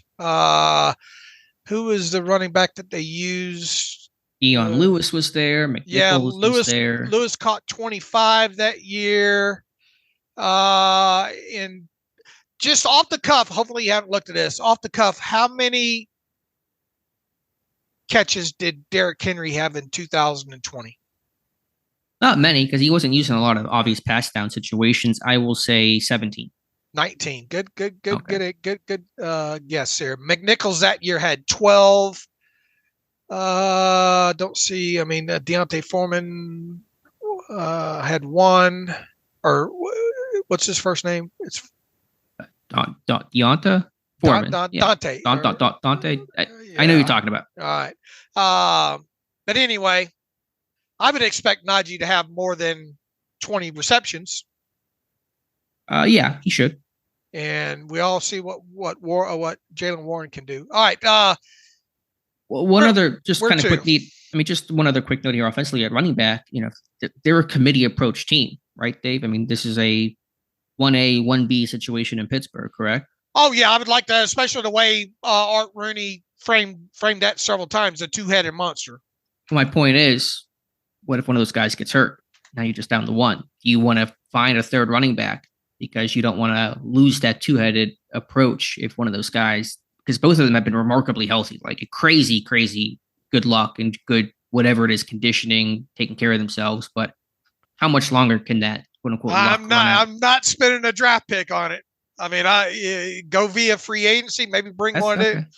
Maybe who Is there anybody anybody coming up? Be a free agent from Atlanta. Somebody's got somewhere in the emails. Oh, Godwin was in Atlanta with Arthur, right? Who? Godwin Iguabuka. Okay, yeah, in Atlanta with Arthur Smith. Good point. Someone somewhere in the emails here wants us to look at the Atlanta free agents. I did look there. That's why I came up with the Matt Collins idea, because I was looking through. Their list is not super impressive. I don't remember all the names. I'll read off. Yeah, I'll read off the names here. Cordell Patterson, his contract voids. Now he is 33. I have come full circle on Cordell Patterson over the years. Boy, I was right. I thought the playbook needed to be written in crayon was my initial hot take for him coming out. And here he is, 33 years old, still making plays in offensive around the league. I'm not suggesting they go that route. I'm naming these guys off. If you want to look at offensive players specifically here, Cordero Hodge, wide receiver, is going to be an unrestricted guy. Do they have any? Scotty Miller is going to be unrestricted. Don't look like they have any running backs that are going to be unrestricted there. I mean, that makes sense. You got young guys, Robinson, Algier. I mean, yeah, and Patterson was kind of phased out, obviously, once Robinson got added. So, yeah, I mean, their list, from my recollection, is not super strong, but I think Matt Collins is the name that fits. Okay. Back to your question about running back. My answer to that is get you about 4 or 5 undrafted guys in there. Okay, I'm just saying. I mean, one of those guys goes down. You only got one guy. You can make it work, but it's not what Pittsburgh's trying to become. Look, if one of them goes down, the other one's going to have to increase the load. Well, yeah, obviously, but do you want to wear that guy down? I mean, because you really like the yin and yang and the rest that you get, and there's a big benefit from this committee approach. Warren on third downs. I'm just saying, because right now, who's your third string running back in Pittsburgh? I mean, you could go across the NFL though and have this conversation though, Alex. I mean, are you 3 deep enough at every position? Sure, but you are a run-oriented team. Like, your run game is your bread and butter, so it becomes more important in Pittsburgh to think about your running back depth than it does in a pass-happier offense with an established. Because we just talked about how important the run game success is. Like, for the pass game to work, the run game has to be successful. So you got to do everything in your power to make sure this run game works, and you have a good backup plan. Because the running back getting hurt, you got to anticipate that may happen. That's not like your franchise quarterback goes down. How do you plan for that? It was really no good solution to do that. But a running back getting hurt, I mean, that's a thing that easily could happen. All right, and if you I'm going to boil it back down to a conversation nobody likes to have except you and I. Your third running back on this team behind Najee Harris and Jaylen Warren is going to have to do what? Play special teams. So that's got to be mixed in to the conversation here. Yeah, my point is not to say like draft a running back early. Certainly not. But I'm just thinking about. I'm going to go through the roof. I'm just saying is you want to probably be as deep as possible at running back, because you lose one of those guys and your whole vision how your offense looks changes pretty dramatically. I mean, look at the cheap my answer to that, Alex, would be look at the unrestricted free agents out there, the cheap ones that place with special teams, and then have a handful of them be brought in as undrafted free agents. I'm going to go through the roof if this team drafts a running back this year. I think it's possible they draft one late on day 3, 6th or 7th round. I would not be surprised one bit if they did that. Okay. All right. What else do we have here, Dave? We've made good time so far. We're over an hour into this thing. Any other thoughts? Any other Senior Bowl, Shrine Bowl? Shrine Bowl game was last night. Frank Gore Jr. looking pretty strong. Any thoughts from the All-Star games? I tell you, Frank, he's undersized, but that guy can slam it up in there. Now, I think there was some blown gap assignments and all like that. But you just look at him and his pedigree and his size and where he's likely to go in this year's draft. I mean, that guy's going to make some plays in the NFL for some team. Pittsburgh loves their DNA, their bloodline. So. I'm not suggesting that's a route to go, but I mean, it's hard to ignore. Played, had a successful college career, has the pedigree, can get down the field and can do a lot of things for you. But anyway, moving past that, it's funny how these things work as we start getting into learning more about these, Senior Bowl and Shrine Bowl guys, and it's going to continue to be a process here. But after late last night, going through some of this Senior Bowl tape and all like that, I thought I knew better than to think I was gonna surprise you with a name in our Discord channel there, but somebody that did jump off the tape there that I went and watched a little bit of game tape on, Gabe Hall out of Baylor. Yeah, it was my first mock draft. Long story short, I did not surprise Alex with that name. Well, I mean, you would have an hour or two earlier, because I was just kind of throwing down some names for my first mock draft, which will come out Monday, which will be a very rough, first crack at it. But I like to do one kind of before the combine starts off. And I was looking at potential. We talk about defensive line need, and potential 5-techs and guys that have the frame.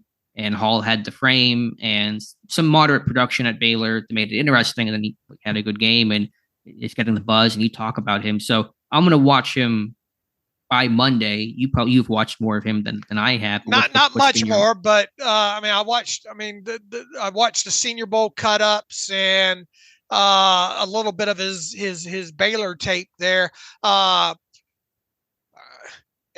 Just from a size standpoint and the way he moves, he is a fit. What is the weigh-in on him? It fits. I just want to get the numbers for people who aren't familiar with. It's to a T from a height, weight, length standpoint what you look for. I don't know exactly his entire body type and makeup. The way Darius Robinson didn't look quite the part that we expected whenever we got into his tape.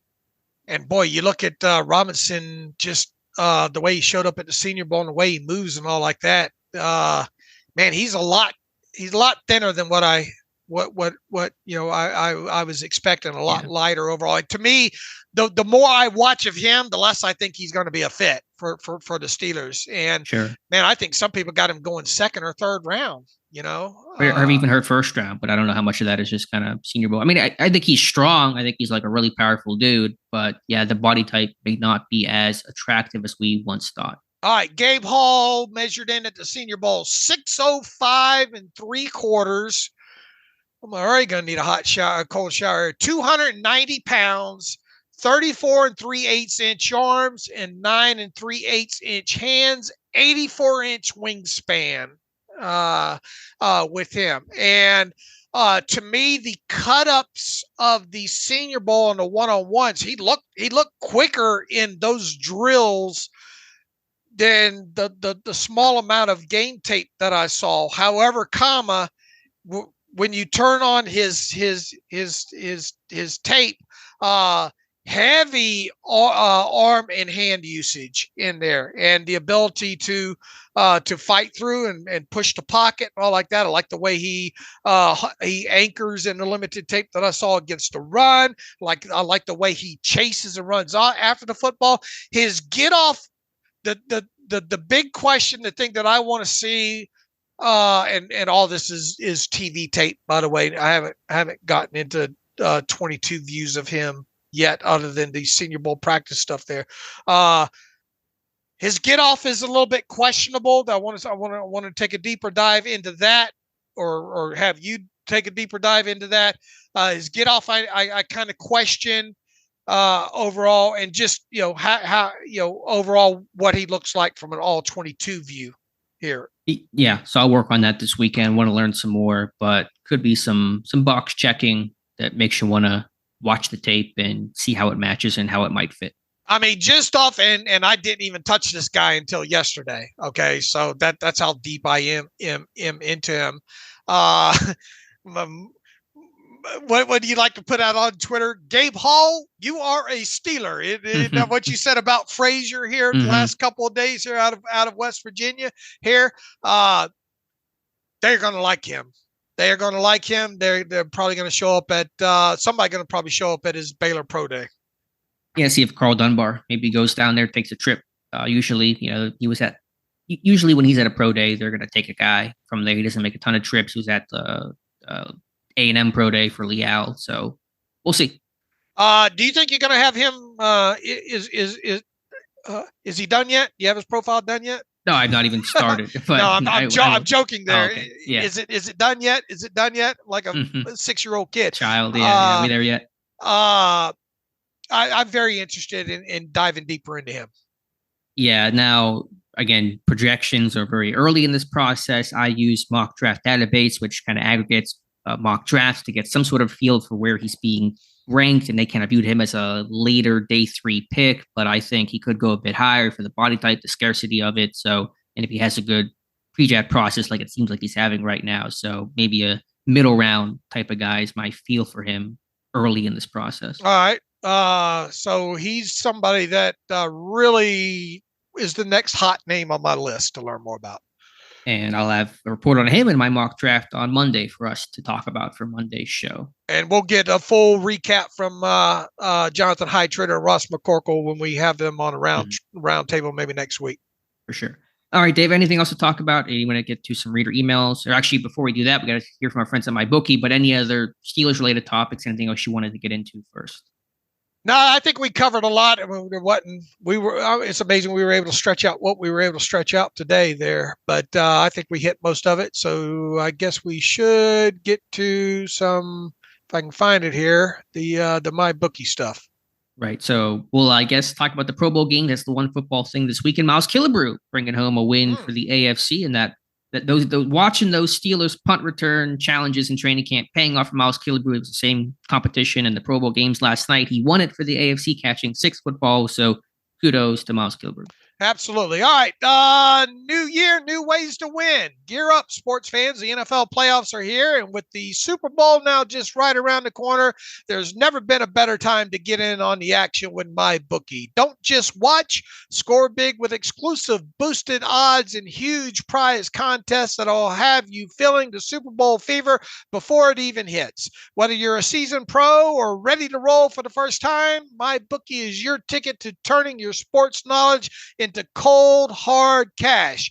MyBookie has the largest online lineup of odds, contests, and Vegas-style casino games, making it your ultimate destination for all type of fun 24/7 right at your fingertips. If you've been waiting for the right time to get in on the action, the wait is now over. Make your winning move today and sign up at MyBookie. Use our promo code TERRIBLE to claim your deposit up to $1,000. That's right. Promo code TERRIBLE for an opportunity to boost your betting power.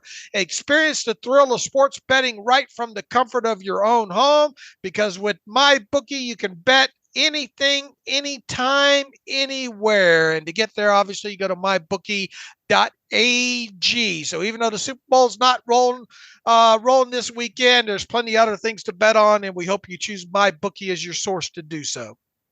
All right, Dave, let's get to some reader emails and close out today's show. All right, we might be a little bit backlogged here. Let's start here with Brandon Hatcher writes in, I noticed Marcel Pasteur's IG account. He is looking for a job in the Pittsburgh area in medical sales, pharmaceutical, fitness sales, strength job, etc. Sounds like the Steelers parted ways with him. Brandon, we that's a little bit of old news at this point. He posted on what's a LinkedIn account and all like that, and Marcel and the Steelers have parted ways there. So wish him the best of luck there. Let's see. Clayton writes in, just want to say I really enjoyed the episode and really preferred he's talking about the January 31st podcast. Really enjoyed the episode. Really prefer the longer form conversations you guys have. And if you guys are worried about getting into the weeds, sometimes you could always consider a separate long form segment show on a specific topic, position, etc. each week. Not to ask you guys to do more work, as I'm sure you already quite busy. Just a suggestion, blah, blah, blah, to get into the finer minutia and all like that. Look, it's always a struggle. Appreciate the email, Clayton, on that. You know, how long is too long, and because we do, Alex and I do have a unique format, and we don't sit here before every show, and we loosely kind of cover 5 minutes before we get on a show what we want to cover, and is it going to be long enough? Is it going to be too long? But, sometimes our worries, we just like to talk, me specifically, sometimes too much here, but, I don't think we're going to add an extra show or anything like that, but there is always the balance.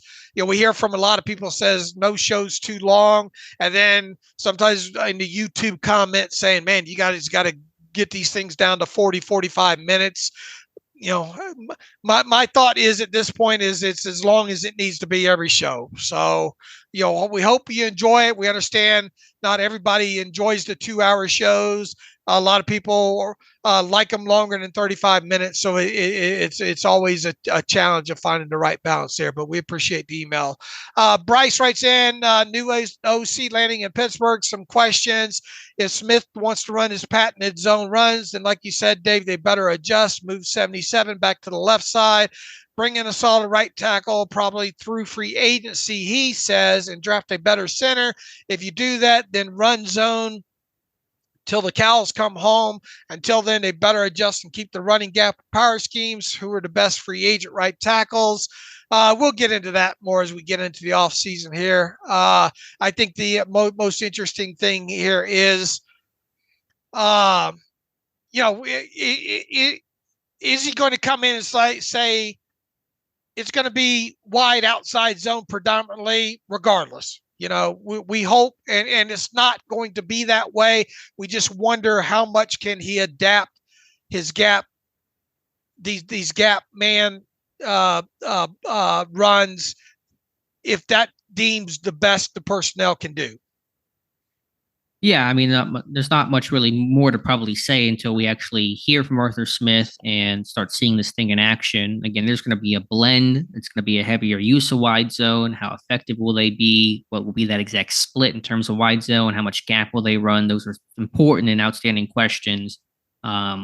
Only other thing I would say is, I don't know who the top right tackles are. And yes, left tackles get paid more in free agency than right tackles, but right tackles are still not cheap. There's a tax to be paid. There's a scarcity of those guys in free agency. And so that's why I kind of lean towards the draft being the better option because, you're paying more, you're getting an older guy, and it's just typically not a great way for me to try to build my rosters, paying a bunch of money to a, maybe 29-year-old right tackle in free agency. His other part here is, should the Steelers keep an eye on Chris Boswell's age and have a kicker ready in case this is the year he falls off? Man, the way Bos kicked this past year, you don't worry. I mean, obviously you want to have a Rolodex of guys that maybe you can call and all like that, but we're not going to be, Bryce, we're not going to be talking a lot about kickers this offseason. I hate to disappoint you. No, I don't know how you have a kicker on the ready too. I don't know what that looks like. Also, just random aside here, Dave, that makes our shows 2 hours long. A very important note here to pass along to you, Dave. I just noticed this earlier today. Steelers Depot is tucked in the Aliens page on Reddit. There's a link to our site on the Aliens Reddit thread. Somebody posted, and apparently you had written about this. Oh, when was this, Dave? This had been a while ago. This was in June of 2011 about UFOs over Three River Stadium in 1979. I don't even remember that. Apparently it was solved. I don't know. There's some reference to us. So we are featured, or at least mentioned and referenced on the Aliens thread on Reddit. So congratulations. UFO Depot. UFO Depot. They're out there. One of my favorite all-time bands, UFO, as well too. I think I did know about that. You won't. The older folks will probably know what I'm talking about there. Doctor is one of the key songs. Schreckner was part of that, the guitarist and all. But anyway, Travis Pick writes in the Kevin Dotson parable. The Artie Smith podcast was great. 90% information, 10% personal opinion, not word for word, but Dave saying this is where we are and nothing we say is changing the higher is a very healthy way of looking at this. Look, I mean, first and foremost, we could sit here and blast the decision, and I think Alex asked me point blank, do I think it should have been a more expansive search? My answer is yes, but at the point, I mean, this is, obviously the Steelers haven't announced this yet, but this is the hire. Okay. I'm fine with people saying this is the worst hire ever. I am fine with people saying Super Bowl for the Steelers. I'm fine with whatever initial off the cuff opinion you have about this. I would ask that you kind of back up your reason why you think that might be, instead of just hot taking it there. But I can listen to anything 8 months before the season comes when it comes to hirings and stuff like this. But the fact of the matter is we've got to get past the decision and start analyzing what we think it may or may not be and what needs to improve. And hopefully we've done a good job of that so far. It's not the end of it. And Alex's post just went off the charts the other day. Not enough can be said about the big book on Arthur Smith post that Alex did. But I think even Alex will tell you right now, and I will definitely tell you, there is a lot that I don't know about Arthur Smith right now, especially when it comes to the Atlanta Falcons years. What got him fired, Sure. And that's something that we will try to focus on more of when we move through the offseason here. So neither one of us are sitting here going to throw a parade. Neither one of us are going to start the fire Arthur chants at the hockey games or anything like that. But at some point we got to move past the decision and getting into breaking down what we might see, what we won't see, and all like that. Anyway, he goes on to write, all the noise, complaining, etc., isn't changing the direction the bus is going. So why be miserable? That's a good point. There he is. Why focus on Artie Smith as a head coach? He says Dick LeBeau was 12-33 as a head coach. That's that's a good way of looking at things. So, and it makes you wonder how much with the day-to-day duties, some guys just aren't great head coaches, right? Sure. I mean, he ran the offense, but he had a bunch more on his plate. So that's the hope you can go back to when he's in Tennessee and he's kind of just the OC and not focused on all of this big picture stuff and media stuff and staff stuff and, whole roster building, all that kind of elements to it. And he'll hopefully become and be a better OC because of it. So that's, I think, the calculation Pittsburgh is making. All right. I think the jux of Travis's question here, though, is, so my question is, do you guys think that Broderick Jones must move back to left tackle? He says, we moved Kevin Dotson to left guard and maybe the system hurt too, but taking him off his side had to be a factor. Now he's back at right guard in LA with the Rams. And like Alex reported back in October, PFF had him as the fourth best offensive lineman in the league. Throw the PFF grades aside. What I watched of Kevin Dotson with the Rams, good on him, brother.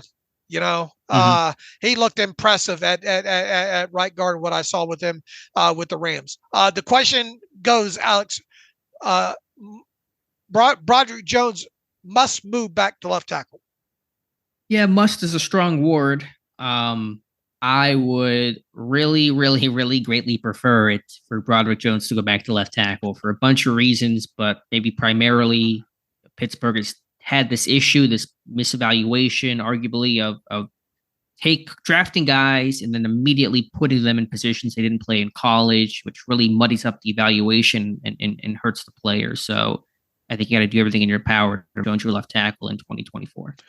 Travis adds, thanks for all you do. Deep dive on Artie was fantastic. Keep up the great work. And he ends with, these pretzels are making me thirsty. So I guess he got the Seinfeld reference there. ODG Dorkman writes in, he's known as Steeler Dan. I thought the show was great. I did not like the Smith hire, but after listening to the show, I think I understand it better. Well, man, we accomplished our goal if that's what he's opening his email with there. This will be like the third or fourth time they tried the zone blocking scheme, and I think it will not last that long, he says. I think my biggest takeaway from the show was the Steelers are going to try and win with defense and running the ball. The Steelers are going to draft and pay their players differently than other teams, he writes. Get out of that rat race, he says. At least the Steelers are all in. Dave seems to worry a lot about the length of the show. The shows are the highlight of my week and never long enough. Lord, That's good to hear that. What are some of your other thoughts there about the Steelers are going to try to win with defense and running the ball? Yeah, not a shock. That's what they've been trying to do for a little while now. That's their identity. They want to keep the score down. They want to control time of possession. That's how they've won the last 2 years. It's how they had their 7-2 finish in 2022. It's how they won down the stretch in 2023. So no secret. Pittsburgh is not hiding who they want to be. And hopefully they can just they have their identity. They have the vision of what they want to be. Can they find that sooner is the question. They weren't that the first half of 2023, and of course in that 3-game losing streak they were not either. So they just have to hit the ground running. They have to get off to faster starts. They have not done that the last 2 seasons. And once again about Arthur Smith, Dan, look, out of the chute there, our goal wasn't to sell or diminish the Arthur Smith hiring, and I think what was really needed was a conversation of why, to understand why he was the hire, and then follow it up with how many words was that post on the big book on Arthur Smith? Man, over 5,000. Over 9,000. Over 9,000. That's impossible. But see, I can show my whippersnapper side. Yeah, but if I ask you anything else about Dragon Ball Z, you would have no idea. No. You have no idea. Do you even know who Vegeta is, the guy that says that? No. What position did he play? Where did he go in the draft? Yeah, I mean, look, that's what we tried to do coming out of that show the other day. Thanks for the email. Taylor Carpenter. Here's the one that I was referencing early. He lives in Athens, Ohio. Seems like a lot of times when there's a new outside OC hire, we see a player also sign from the team that the coach departed from. I believe this happened with Todd Haley and the Steelers signing Leonard Pope. Remember the old Leonard Pope signing? That's a good pull by Taylor there. Seems like the new. Did he also bring in who was a running back? Who was this? This was Haley. With Haley, there was a Kansas City. No, from that had the running. He got hurt, injured his knee in the preseason there. Oh, this is going to kill me. You'll know it as soon as I remember the name. He never played in the regular season game, you're saying? Cardinals, Haley, running back, Steelers. What was his name? Yeah. Oh, it's drawing a blank. It's going to kill me. Oh, you're going to find it an hour from now and send it in the group chat. It should be rolling right off the tip of this. Is Rod Stevens Howley? Yes. You win. All right. Didn't he come from the Cardinals? I think that sounds about right. He was is he a Slippery Rock kid? Or am I thinking of someone? Is he local tie to him at all? Here we go. No, he went to Pitt. That's what it was. He went to Pitt. Yeah, he's with the Cardinals. Yep, you're right. All right. So anyway, his preference here seems like the new coordinator likes to bring in someone familiar with the system. Can you guys take a minute and roll through the Atlanta, Tennessee free agents on offense that you could see the Steelers possibly signing this offseason? I know you guys already talked about Tannehill, but I was curious at what other names you might come up with that might be a fit. Talk a little bit more about Mac, because I haven't gone down that rabbit hole. Yeah, I mean, I got to do some more research, Sean, and I was literally doing what a couple of readers suggested and the other day, and just kind of looked at some Falcons free agents just to kind of see who the list was. Matt Collins, big guys, like, I don't know, 6'3", 6'4", 220 plus pounds, long strider, played a lot for the Raiders 2 years ago. He's never been a great receiver, but kind of a vertical threat blocker. I mean, he's very similar to Miles Boykin, like big body dude, blocker, special teams value, great gunner, probably a bit more offensive value in terms of him, I think being a better deep threat than what Boykin's become in Pittsburgh. So, he's older. He's, I think, 30, 31. So there's a bit of an age concern, but just high effort dude, guy that knows Smith in the system. So that just kind of made sense from that standpoint. Looks like last year, 78 snaps in the slot, 246 snaps out wide from last season, 2020 with him. In the slot, 146 snaps out wide, 869. Obviously has some special team snaps scattered in there. 2021 with Mac. Where was he in Well, he was only in Atlanta in 23. The only Okay. year with Arthur Smith. The other years he was in Vegas and Miami. So those Okay. matter less from the Arthur Smith standpoint, but the body of work you can still look at. All right. Real quick with the, I mean, it's been so long since he's been in Tennessee. I mean, what value? Yeah. Somebody had mentioned Aaron Brewer, who's a free agent, who Smith talked up in that clinic when I think he was an undrafted rookie free agent then, or a young guy. Aaron Brewer, I don't know if he's kind of been, I think, more of a guard than a center. I'd have to do some homework on him. And you have Herbig here and all that. So I don't know if it's actually going to happen. But yeah, I mean, that probably not many Titans guys because half of them are gone now. I'm sure most of them are gone. Yeah, I'm trying to look at some of their. Corey Levin wasn't there, a center. He's an unrestricted. That feels like a new name. Doesn't seem like there was much of anybody offensively.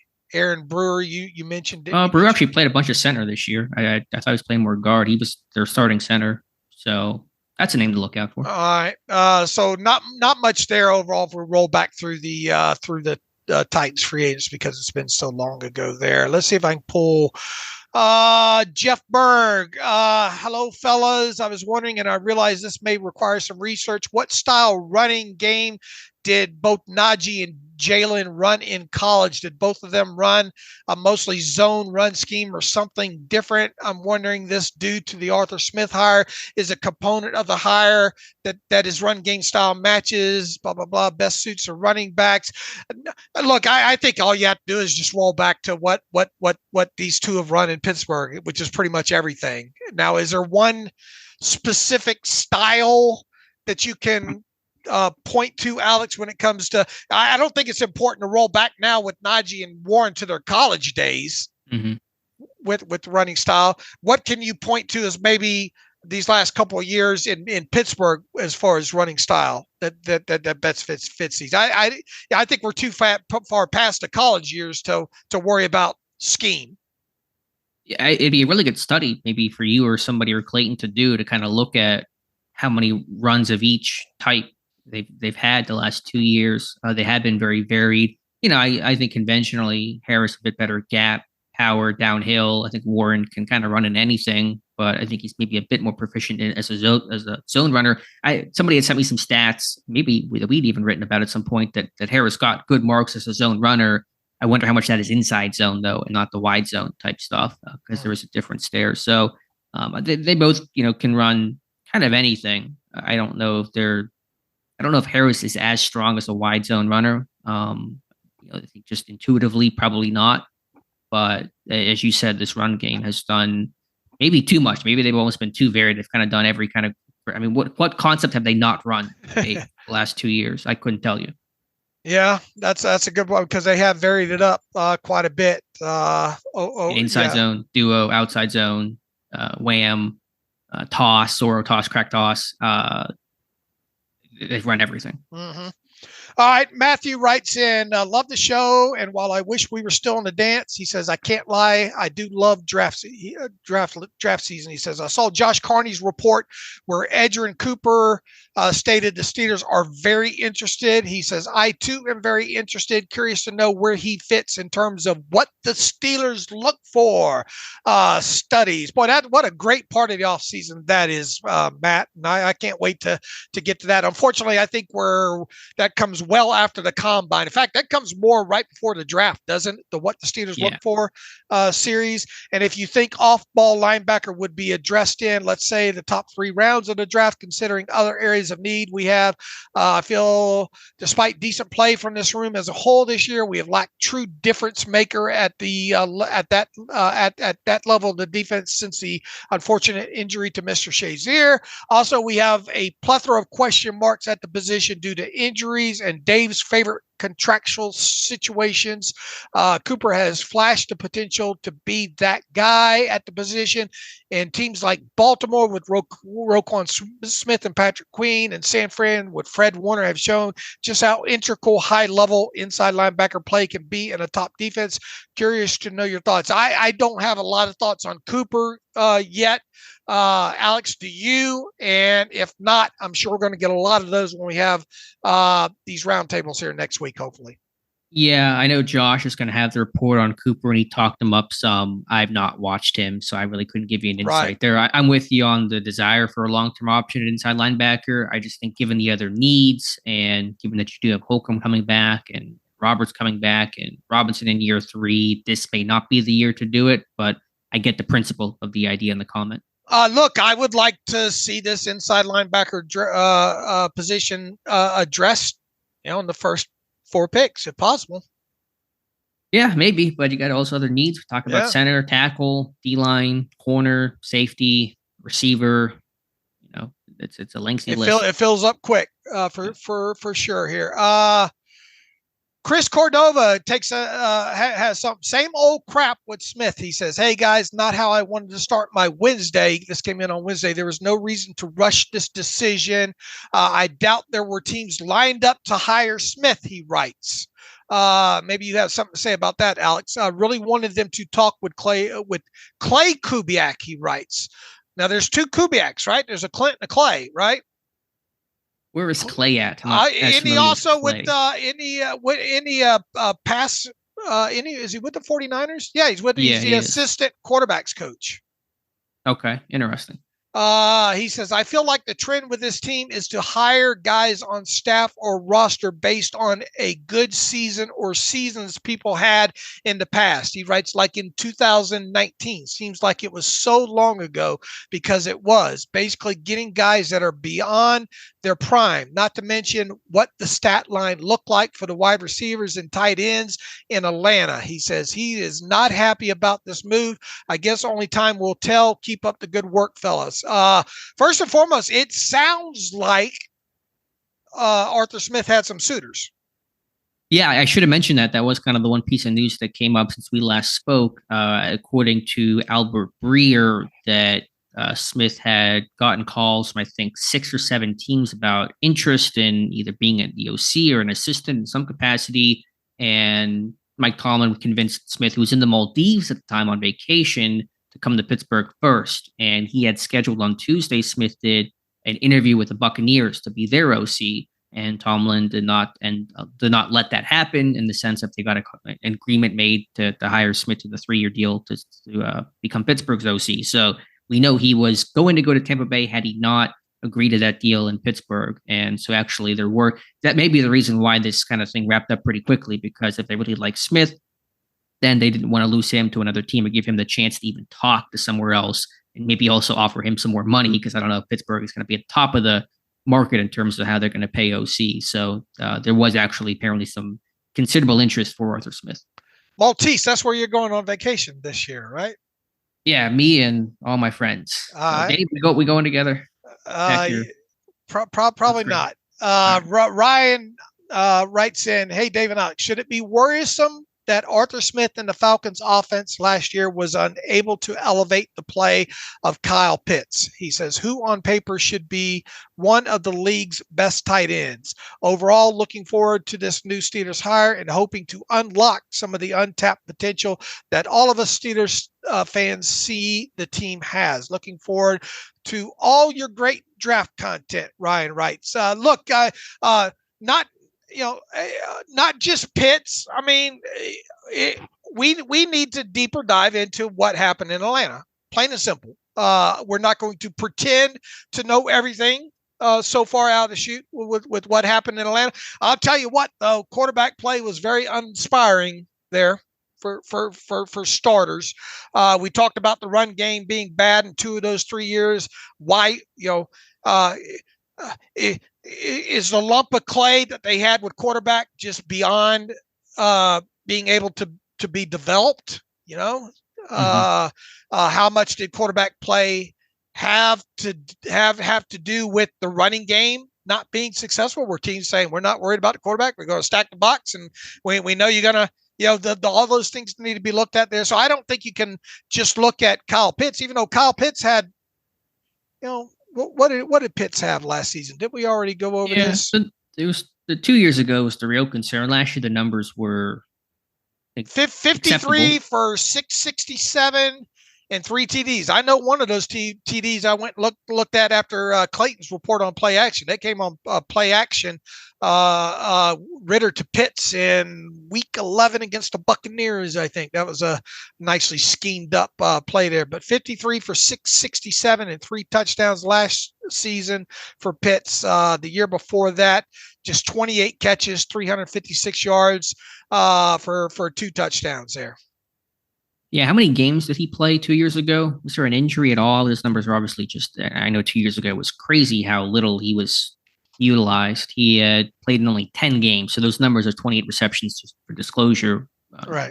But still 2.8 receptions per game is not acceptable. The more that I've read and listened, I think Jeremy Pike has a really good article coming today on the tight end usage in Atlanta. I felt less concerned about I did too. Misuse of Pitts or Robinson. I think maybe some red zone issues to still discuss, but maybe less so overall.